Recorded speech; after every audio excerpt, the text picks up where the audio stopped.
আসসালামু আলাইকুম, আশা করি সবাই ভালো আছেন। নগদের নতুন আপডেট আসার কারণে এখন থেকে আপনারা নগদ থেকে বিকাশে সহজেই টাকা ট্রান্সফার করতে পারবেন। আজকের এই ভিডিওতে আমি দেখাবো কিভাবে আপনারা নগদ থেকে বিকাশে সরাসরি টাকা ট্রান্সফার করবেন। নগদ থেকে বিকাশে টাকা ট্রান্সফার করার জন্য প্রথমে আপনাদেরকে মানি ট্রান্সফারে ক্লিক করতে হবে। এরপর এখানে দেখতে পাচ্ছেন ভিসা, ডেবিট কার্ড, সোনালী ব্যাংক পিএলসি, এনপিএসবি। এখানে এনপিএসবি তে ব্যাংক অ্যাকাউন্ট এবং মোবাইল ওয়ালেট। তো আমরা যেহেতু বিকাশে টাকা ট্রান্সফার করব নগদ থেকে, তাই এখান থেকে মোবাইল ওয়ালেটে ক্লিক করব। মোবাইল ওয়ালেটে ক্লিক করার পর এখানে আপনার বিকাশ নাম্বারটি দিয়ে নেবেন।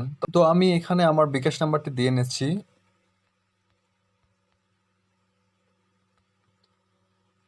এরপর রাইট এরোতে ক্লিক করবেন। ক্লিক করার পর দেখতে পাচ্ছেন এখানে ওয়ালেট বাছাই করুন।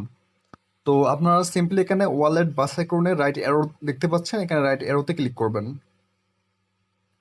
ক্লিক করার পর এখান থেকে আপনারা রকেট, উপায় এবং বিকাশ এই তিনটা মাধ্যমেই টাকা ট্রান্সফার করতে পারবেন নগদ থেকে। তো আমি বিকাশে ট্রান্সফার করব, তো আমি বিকাশ সিলেক্ট করতেছি।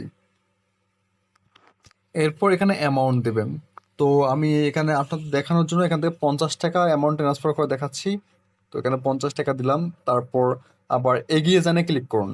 এখানে দেখতে পাচ্ছেন এগিয়ে যান, এগিয়ে যানে ক্লিক করুন।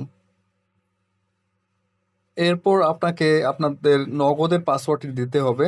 তো নগদের পাসওয়ার্ডটি দেওয়ার পর এখান থেকে পরবর্তীতে ক্লিক করুন। পরবর্তীতে ক্লিক করার পর এখানে ট্যাপ করে ধরলেই আপনাদের বিকাশে টাকা চলে যাবে। এখানে দেখতে পাচ্ছেন 50 টাকার জন্য এখানে আমাদের 42 পয়সা খরচ হবে। এখানে সম্ভবত 1008 টাকার মতো ফি কাটবে। তো এখানে 50 টাকা দেখতে পাচ্ছেন, 42 পয়সা এখান থেকে ফি কাটবে। তো এরপর আপনাকে ট্যাপ করে ধরে থাকুন, এখানে ক্লিক করতে হবে।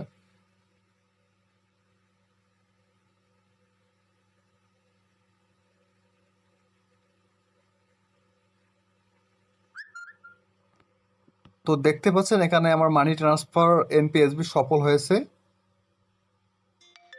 দেখতে পাচ্ছেন আমার বিকাশ থেকে এখানে নোটিফিকেশন চলে এসেছে, ইউ হ্যাভ রিসিভ 50 টাকা ফ্রম নগদ এনপিএসবি। তো আজকের ভিডিও এ পর্যন্তই। ভিডিওটি ভালো লাগলে অবশ্যই লাইক দিবেন, কমেন্ট করবেন এবং অবশ্যই আমাদের চ্যানেলটি সাবস্ক্রাইব করে রাখবেন পরবর্তী ভিডিওর আপডেট পাওয়ার জন্য। ধন্যবাদ।